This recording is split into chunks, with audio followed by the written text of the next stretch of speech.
today is the anniversary of 9/11. I'm just wondering where you were that day and what this day means to you. Yeah, well, I was driving from Tuscaloosa. I was out of coaching in '01. I'd been working at AIG Baker for 6 months. I was into my 6th month. I'd started April 2nd, and so it was about an hour and 15, 20-minute drive every day from Tuscaloosa to 280, where I was really was kind of near my hometown, to be honest with you, not too far. But I was on 459, and I just remember, I don't know, I was listening to one of the radio stations, local radio stations, listening to Kwok and Kelly. So I don't know, I was listening to somebody talking football, talking something, and so I used to use that time, that hour and something. I used to use that time. That was prayer time, quiet time, and then I just kind of catch up what was going on, listening to sports world. And I wasn't coaching. It was my first time to not be coaching. I'd think about what I had to do that day at work or whatever, but I'll never forget it. I'll never forget it. In fact, I was telling Kath last night, golly, man, I can't believe that's been 17 years ago.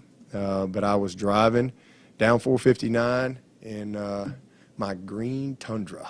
I love my green Tundra. And it's ironic, I still got a Tundra. But I was driving down the road, and all of a sudden they came over and interrupted on the radio, and just started talking about, there's been a plane crash.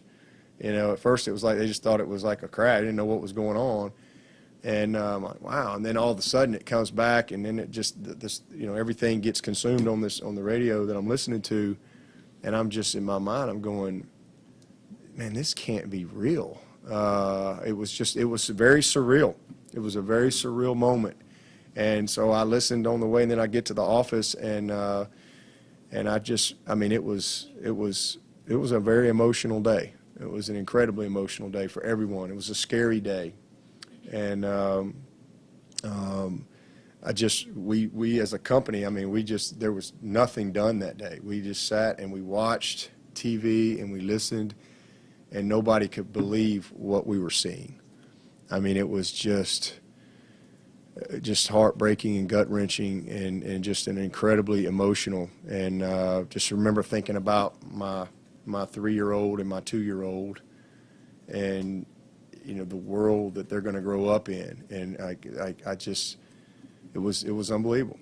And it impacted so many things in this country. And I remember, at that time I had a project in Las Vegas, I had a project in Kansas, and I remember they shut all flights down. You couldn't do anything. And we had some of my coworkers were stuck at places because we were a company. We were doing stuff all over the country, and so it was a very, very emotional time, I think, for everybody. And I think it's great to take some time today and pause and reflect on all the people who lost their lives, the impact that had on all their families, the children who lost moms and dads, and then all the unbelievably brave and heroic people that I saw that day.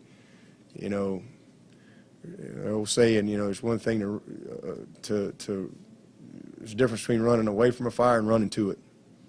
And people that were running to it and through it, and just amazing